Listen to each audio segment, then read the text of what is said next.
नमस्कार, जनता टीवी देख रहे हैं आप। आपके साथ मैं हूं अंजलि भंडारी और बड़ी खबर के साथ शुरुआत इस बुलेटिन की करेंगे। बड़ी जानकारी आ रही है, सबसे पहले वो आपको बता दें।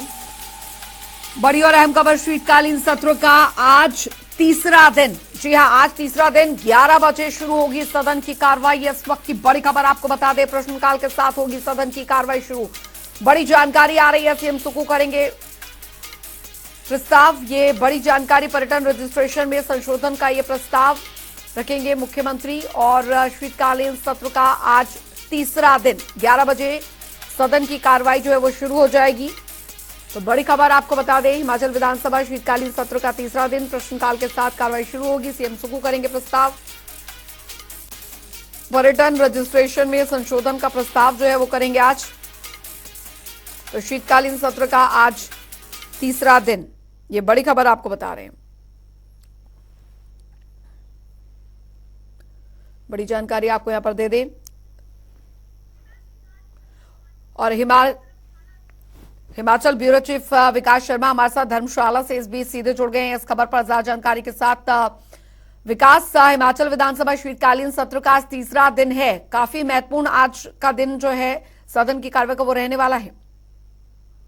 निश्चित रूप से, और आपने देखिए कई मायनों में है, जैसे कि पिछले कल कैबिनेट की देर शाम आज सदन को यह बताया जाएगा कि क्या अहम जो है वो यहाँ पर कैबिनेट की बैठक में लिए गए, लेकिन उसके साथ साथ अहम यह भी होगा कि विपक्ष की भूमिका आज क्या रहती है, क्योंकि हर किसी की नजर विपक्ष की भूमिका पर जरूर है। वो इसलिए भी क्योंकि पिछले 2 दिन से हमने देखा कि 2 दिन के सत्र के दौरान सदन के भीतर ही नहीं, सदन के बाहर भी जो है वो हंगामा देखने के लिए मिला, नारेबाजी देखने के लिए मिली। और आक्रोश इस बात को लेकर है कि आखिरकार जो कांग्रेस ने सत्ता में आने से पहले हिमाचल प्रदेश में जो गारंटियों का जिक्र यहाँ पर किया था, आखिरकार उन गारंटियों का यहाँ पर क्या हो रहा है। तो आज भी कोई ना कोई गारंटी को लेकर जो है वो जरूर हंगामा जो है वो आज किया जा सकता है सदन के बाहर। देखिए, सदन में जाने से पहले विपक्ष का इस तरह से जो आक्रामक रुख है सदन के बाहर ही, सदन के भीतर तो नोकझोंक हुई और कल 2 बार वॉकआउट भी हुआ। ऐसे में क्या सदन जो है उसकी कार्रवाई ठीक ढंग से चले, शांतिपूर्ण तरीके से चले। सत्ता पक्ष जो है वो लगातार ये कोशिश जरूर कर रहा है कि हर माकूल जवाब जो है वो विपक्ष के जो सवाल रहते हैं उनका दिया जाए, लेकिन असंतुष्टि जो है वो जरूर जाहिर की जाती है विपक्ष के विधायकों की तरफ से, नेता प्रतिपक्ष की तरफ से। और ऐसे में सदन में हंगामा, नारेबाजी और सरकार के खिलाफ जो है ये तमाम चीजें देखने के लिए जरूर मिलती है। आज प्राइवेट मेंबर डे है, यानी कि गैर सरकारी कार्य दिवस है, और ऐसे में संकल्प जो है वो अलग अलग लिए जाते हैं। देखिए, नशे को लेकर हिमाचल प्रदेश में, जो हिमाचल प्रदेश के सीमावर्ती जो इलाके हैं, चाहे वो पंजाब की बात कर ले या दूसरी तरफ से उत्तराखंड की अगर बात कर ले या फिर जम्मू कश्मीर की तरफ से अगर बात कर ले, तो चौकसी बढ़ाने की आवश्यकता है। इसी को लेकर जो है आज संकल्प लिया जाएगा। और इसके साथ साथ देखिए, नशे को लेकर एक अभियान जो है वो मौजूदा सरकार ही नहीं बल्कि इससे पहले की पूर्व सरकार थी, उनके समय में भी नशे के कारोबार, नशे की पकड़ और जो नशा यहाँ पर फैल रहा है युवाओं में, उसको लेकर जरूर अलग अलग तरीके से नियम जो है बनाए गए, उसमें बहुत सख्ती से काम किया जा रहा है। लेकिन आज भी इस पर सदन विचार करे और प्राइवेट मेंबर डे के दौरान जो है ये तमाम चीजें देखने के लिए मिल सकती हैं। और इसके साथ ही देखिए, क्योंकि अलग अलग बीमारियां हैं जिनको लेकर कहा जा रहा था लगातार, पूर्व में भी हमने देखा कि पिछले 1 से 2 दिन में जो लगातार चीजें देखने के लिए मिली, उसमें भी आज जो स्वास्थ्य मंत्री हैं उनकी तरफ से शिक्षा मंत्री जो है वो आज सदन में रहेंगे। और वो जो है एड्स पर जो विधायी जो फोरम है, यानी कि जो लेजिस्लेटिव एक फोरम है, वो उसका आज गठन करने के लिए यहाँ पर बात यहाँ पर की जाएगी। और इसके साथ ही सुखराम चौधरी है, कुलदीप सिंह राठौर है, ये नशे के लिए जिस तरह से मैंने आपको बताया कि उसके कारोबार में जिस तरह से बढ़ोतरी हो रही है, युवाओं में नशा फैल रहा है, इसकी रोकथाम के लिए क्या राज्य सरकार ने कदम उठाया, किस तरह से सख्ती और की जा सकती है, इसको लेकर निश्चित रूप से जो है वो बात की जाएगी। इसके अलावा चैतन्य शर्मा है, वो भी अपनी तरफ से प्रस्ताव कर रहे हैं कि जो विदेशी विश्वविद्यालय है उनकी तर्ज पर जो है वो हिमाचल प्रदेश में कोई पॉलिसी यहाँ पर बनाई जाए, ताकि शिक्षा की जो गुणवत्ता है या फिर अन्य जो मामले हैं उसको निपटाया यहाँ पर जाए। और इसके साथ ही देखिए, भवानी सिंह पठानिया वो भी इससे पहले भी 3 साल की सजा का प्रावधान जो है उसके लिए यहाँ पर बात कर चुके हैं। मानसिक रोगियों के लिए इंफ्रास्ट्रक्चर कैसे बनाया जा सकता है, किस तरह से जो मानसिक रोगी हैं आज सड़कों पर दर बदर घूम रहे हैं, उनके लिए क्या राज्य सरकार की पॉलिसी है, किस तरह से राज्य सरकार काम करे, इसको लेकर जो है वो बात अपनी आज रखेंगे, प्रस्ताव जो है उनकी तरफ से रखा जाएगा। इसके अलावा जो है जो बीजेपी के विधायक हैं जनक राज जो है वो भी आज प्रस्ताव करेंगे। जो आउटसोर्स कर्मचारी है, देखिए बहुत ही अहम हो जाता है तब जब पूर्व की सरकारों की तरफ से भी लगातार हमने देखा कि चाहे वो पूर्व की जो वीरभद्र सरकार थी उनके समय में भी लगातार पॉलिसी की मांग यहाँ पर की गई कि आउटसोर्स कर्मचारी जिनको रखा गया बहुत ही कम वेतन पर जो है उनको रखा गया, लेकिन उसके बाद किस तरह से उनकी लगातार मांग ये है कि उनको या तो पक्का किया जाए या उनके लिए कोई पॉलिसी यहाँ पर की जाए, कोई पॉलिसी यहाँ पर बनाई जानी चाहिए, क्योंकि उनके भी करियर का सवाल है, उनकी भी आगे जो जिंदगी है वो किस तरह से गुजर बसर उसका होगा, इस लेकर लगातार जो है यहाँ पर बात की जाती है। तो इसी तरह से देखिए अंजलि, कई मायनों में अहम जो है वो आज का ये सत्र, आज का जो सदन है वो आज रहने वाला है, और विपक्ष की भूमिका जो है वो आज देखने लायक होगी, क्योंकि लगातार 2 दिन से हमने देखा कि जिस तरह से कांग्रेस की गारंटी है, पहले दिन एप्रन पहनकर जो है सदन के बाहर हंगामा किया गया, सदन के बाहर जो है रूप इख्तियार जो है वो विपक्ष करता हुआ दिखाई दिया था। लेकिन उसके बाद अगर पिछले कल की बात करें तो जो गोबर था जिसे 2 रुपए किलो लेने की बात जो वो गारंटी की बात की गई थी, वो टोकरियां लेकर जो है वो अलग ही अंदाज में विपक्ष जो है वो सदन के जाने से पहले जो है वो वहां पर प्रोटेस्ट करता हुआ, प्रदर्शन करता हुआ नजर आया। लेकिन आज भी किसी न किसी गारंटी को जरूर लेकर जाया जा सकता है, और एक रणनीति जो है वो जरूर बनाई जाएगी कि सत्ता पक्ष को किस तरह से घेरा जा सकता है, किस तरह से अपने सवाल जो है, तीखे सवाल जो है वो वहां पर पूछे जा सकते हैं। प्रश्नकाल से कार्रवाई की शुरुआत होगी, और आज 11 बजे प्रश्नकाल जो है उसकी शुरुआत होगी और 12 बजे तक किया जाना है। पुनर्स्थापित जो है वो आज उनको किया जा सकता है।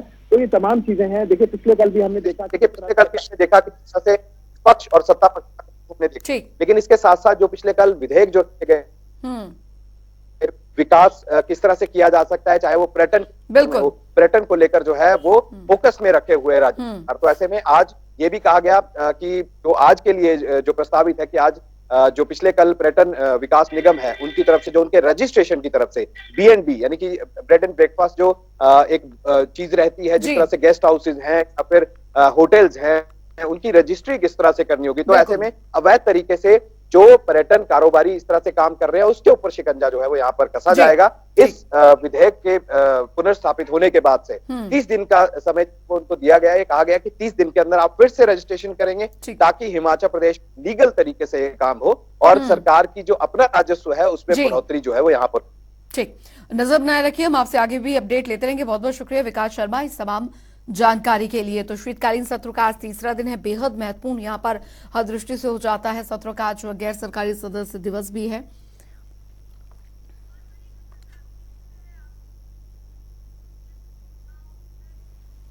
आगे बढ़ेंगे, एक और बड़ी खबर की रुख करेंगे। बड़ी जानकारी आ रही है, वो आपको बता दें। हिमाचल हाई कोर्ट में डिप्टी सीएम सीपीएस केस की सुनवाई आज। इस वक्त की बड़ी खबर आपको बता दें, बीजेपी विधायकों ने वापस ली चुनौती। तो बीजेपी विधायकों ने चुनौती वापस ली है। उप मुख्यमंत्री को चुनौती देने वाली याचिका वापस ली है।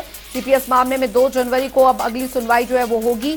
तो बड़ी खबर आपको बता रहे हैं, बड़ी जानकारी। हिमाचल हाई कोर्ट में डिप्टी सीएम और सीपीएस को लेकर दरअसल बीजेपी विधायकों द्वारा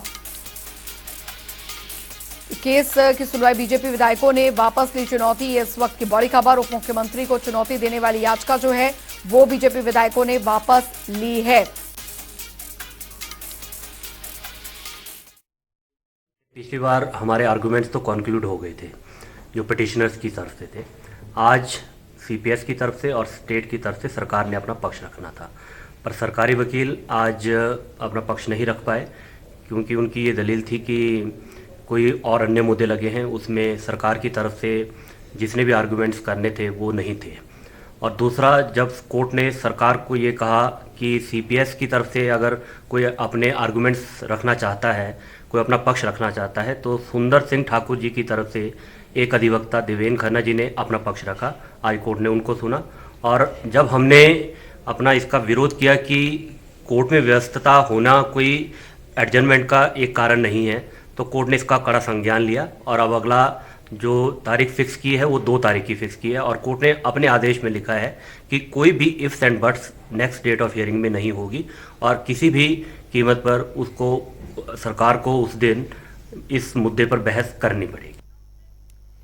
उधर आपको बता दें कि सीएम सुखविंदर सिंह सुक्खू ने कांगड़ा के दौरा विधानसभा क्षेत्र के अंतर्गत कदरोड़ी में 268 करोड़ रुपए की लागत से बनने वाले वरुण बेवरेजेस लिमिटेड के पेप्सी बॉटलिंग प्लांट की आधारशिला रखी।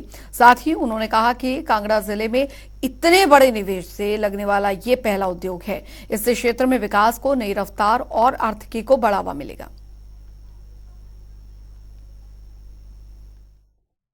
बड़ा कारखाने का शिलान्यास होने जा रहा है। हिमाचल प्रदेश को बने हुए 75 साल हो चुके हैं। कभी भी इतना बड़ा कारखाना जो 250 करोड़ से ऊपर का है आज तक कांगड़ा के इंदौरा में कभी नहीं आया।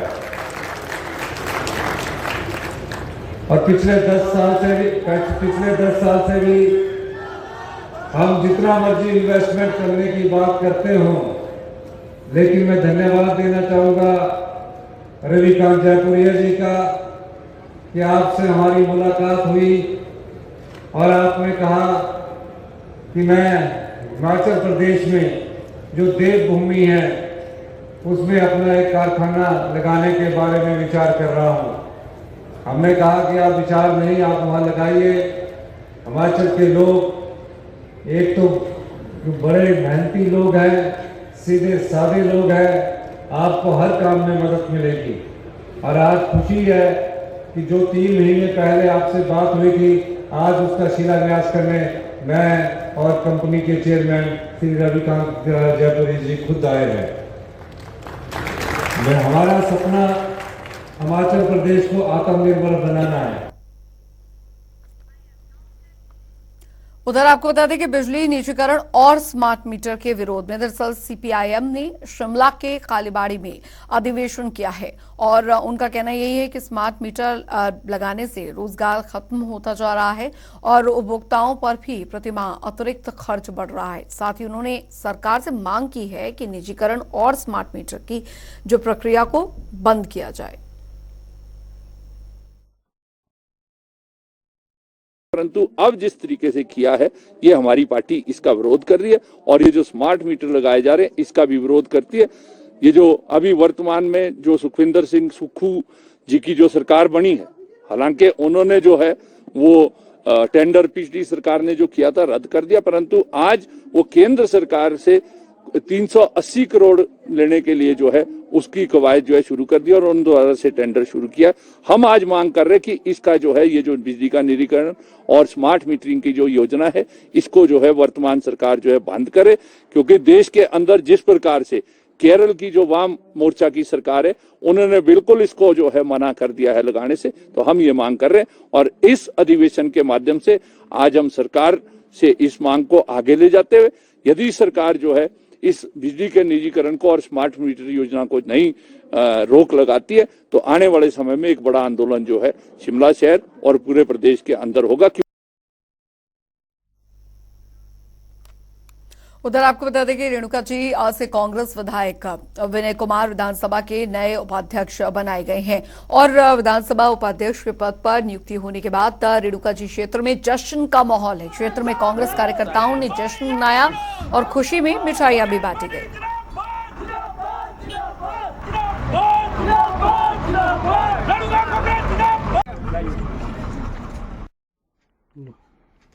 आज जिला सिरमौर के साथ साथ रेणुका विधानसभा के लिए बड़ी खुशी का माहौल है, क्योंकि पिछले कल मंगलवार को तपोवन में स्थानीय विधायक विनय कुमार जी को विधानसभा उपाध्यक्ष बनाया गया है, जिससे पूरे क्षेत्र में खुशी का माहौल है।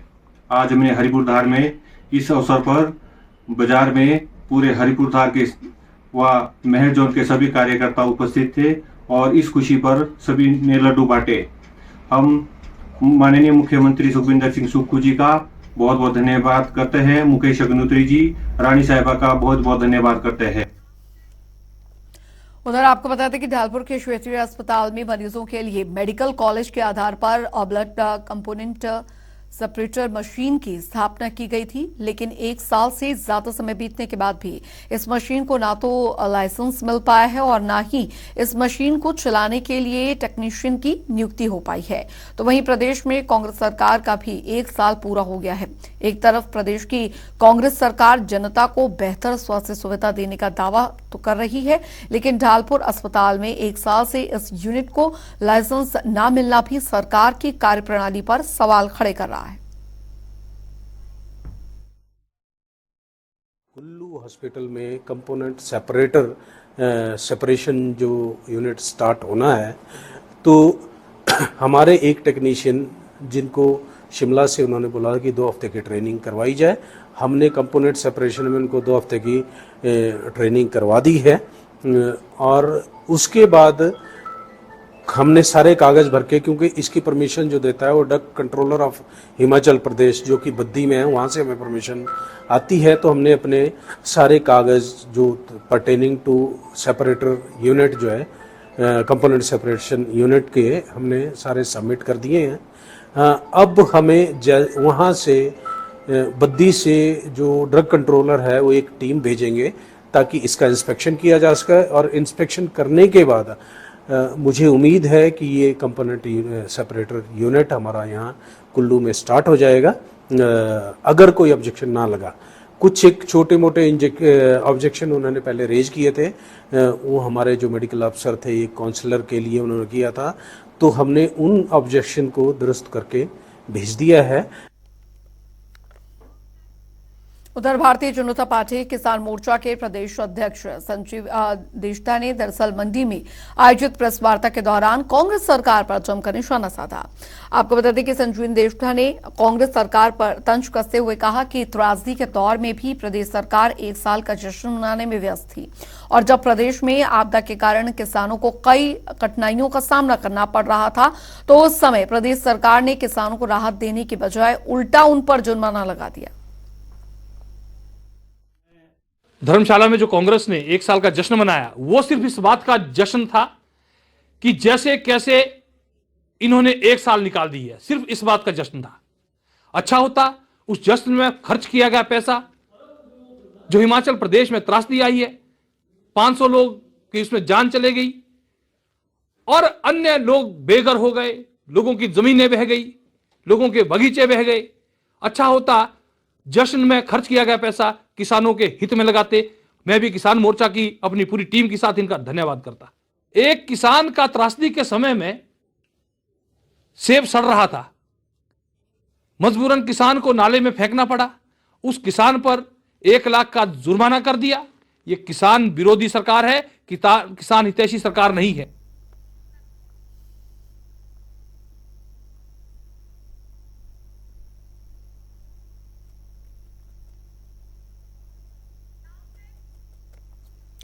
बढ़ेंगे आगे। आपको बता दें कि सोलन में अतिक्रमण हटाने का जो मुहिम है कई दिनों से जारी है और इसी दौरान अतिक्रमण मुहिम से परेशान होकर सोलन के व्यापारियों ने प्रशासन के खिलाफ मोर्चा खोल दिया। अतिक्रमण हटाने को लेकर व्यापारियों का कहना है कि प्रशासन उनके साथ हिटलर जैसा व्यवहार कर रहा है।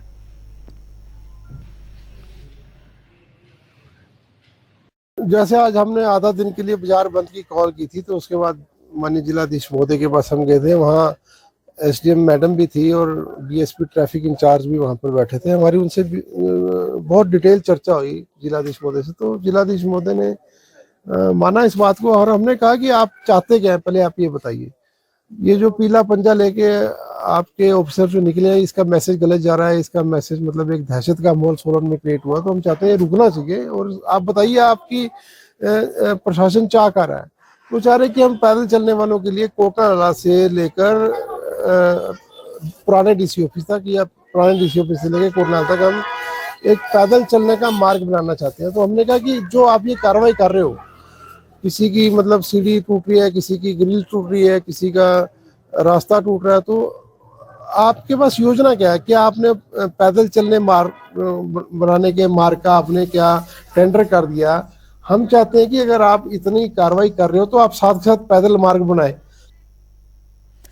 उधर आपको बता दें कि हमीरपुर में दरअसल स्वास्थ्य विभाग की ओर से आशा वर्करों को प्रशिक्षण दिया जा रहा है और जिसमें कि आशा वर्करों को ग्रामीण क्षेत्रों में छोटे बच्चों की देखभाल के लिए ट्रेनिंग दी जा रही है।